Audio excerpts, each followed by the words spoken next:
For 180 years, the IHM story has been about bold faith, deep love, and showing up and serving where we're needed most. It started with Teresa Maxis, but it continues with all of us.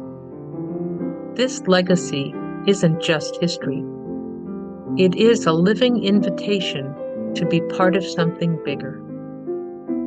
This is a story of strength, of faith, of a woman ahead of her time. It's the story of Teresa Maxis, of the founding of the Sisters, Servants of the Immaculate Heart of Mary, and a thriving congregation today, 180 years later, right here in Scranton, Pennsylvania.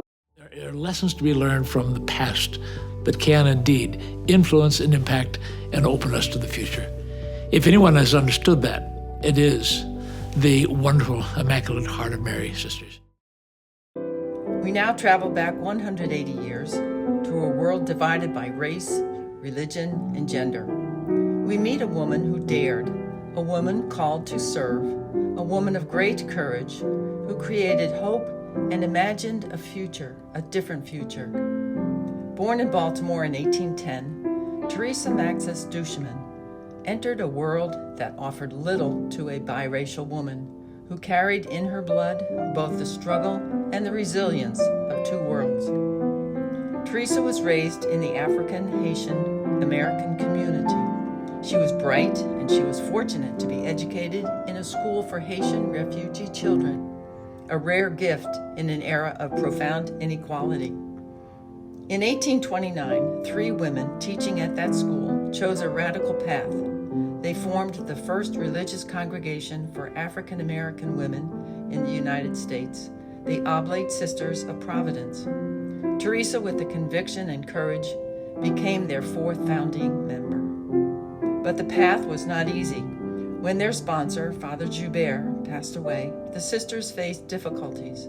The church discouraged them from accepting new members. It was then that Teresa made a courageous choice. She left Baltimore and journeyed north to Monroe, Michigan. She was encouraged by her friend, Father Louis Gillet, a Redemptorist priest, who had a vision to form a new congregation to serve French and English-speaking immigrants there. On November 10, 1845, Father Gillet blessed Teresa and the work the sisters were doing, work which became the basis of a new community, the Sisters, Servants of the Immaculate Heart of Mary. Their main purpose was to foster the human aspirations of the people of the area, specifically for preserving, deepening, and spreading the community of faith in Jesus Christ. They chose the work of education, compassion, and presence. Teresa worked to secure the vision for the sisters in a divided America. To do so, though she had lived her early life as a woman of color, once she moved to Michigan, Teresa quietly passed as white. Her sacrifice was immense, her truth unspoken. For 10 years in Michigan, the congregation flourished under Teresa's care, shaped by the Alphonsian tradition of a deep compassion for the poor, the forgotten, and the voiceless. But change came again. In 1855, the Redemptorists withdrew from Michigan. Tensions arose between new leadership and the sisters, and at the invitation of Bishop John Newman of Philadelphia, Teresa brought the IHM mission to Pennsylvania. On August 23, 1858, the first mission in Pennsylvania was founded at St. Joseph's Parish.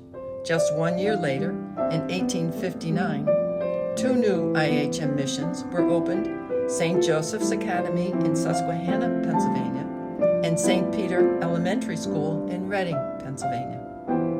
However, by 1867, Teresa once again made a sacrifice.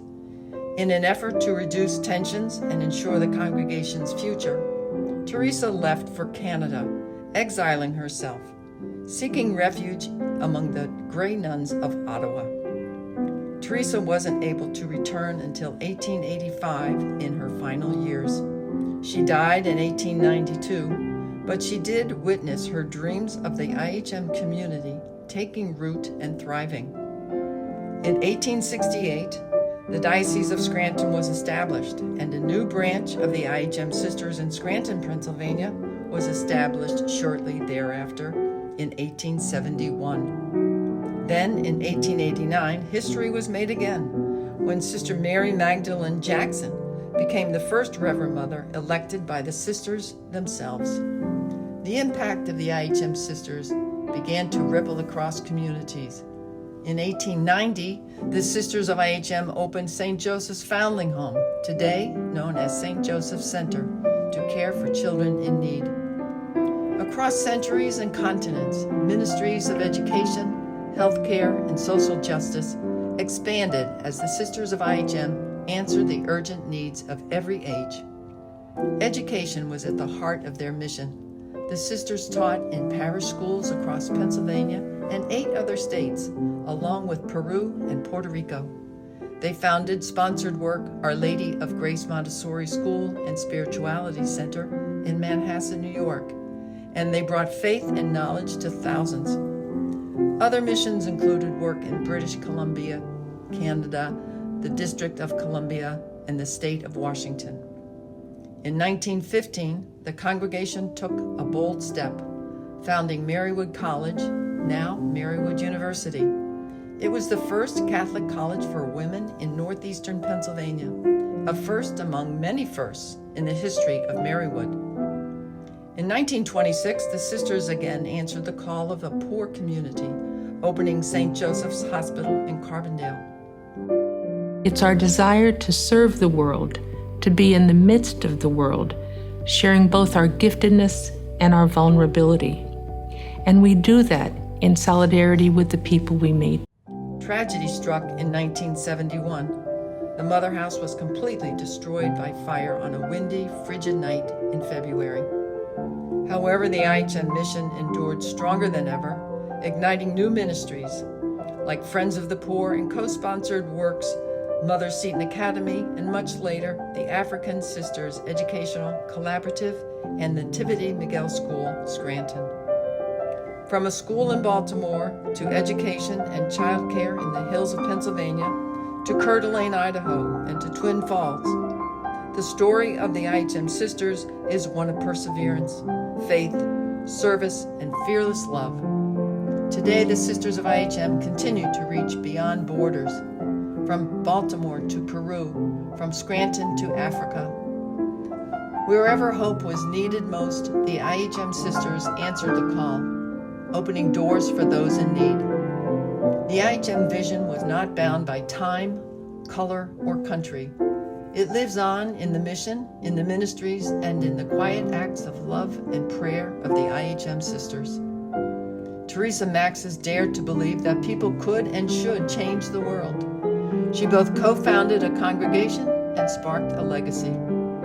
From a quiet classroom in 1829 to ministries across continents, from Teresa Maxis' unwavering heart to 180 years of radical love, service, learning, justice, courage, and deep faith in God's unconditional redeeming love. We honor Mother Teresa. We celebrate every IHM sister, and we carry their light forward into the next 180 years.